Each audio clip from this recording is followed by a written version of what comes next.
Mine started quite a long time ago. I was 28 years old and I was diagnosed with triple negative breast cancer.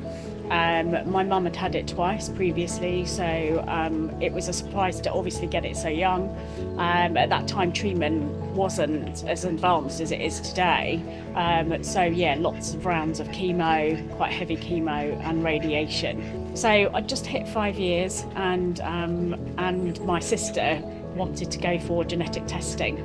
I didn't really know much about it, and actually after 5 years I didn't really want to, because you've only just come through that horrific journey, and then to suddenly start it all again almost.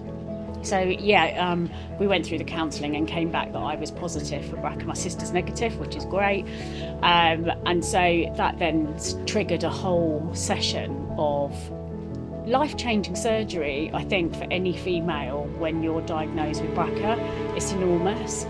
So that was the next thing. I then had a baby, and then we entered all of the surgery. So I had a double mastectomy, I had my ovaries removed, and then life sort of became normal-ish for us. And then recently, last year in June, I was diagnosed again. After 29 years, it had come back.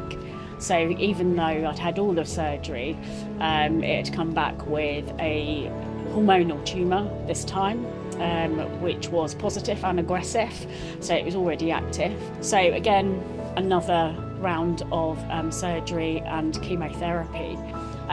My daughter's clear, and that's what I think is important about the research and what they're kicking off now in, less cancer, let's have less cancer, let's have more research. Because 30 years ago, if they hadn't have started that journey, I certainly wouldn't be here. And being able to get your family tested is really important so that you can make those informed decisions. It's really important. My daughter, now at the age of 21, knows she doesn't carry the BRCA gene. So Race for Life for me has been in my family for a long time. So we started racing in the UK when it first started.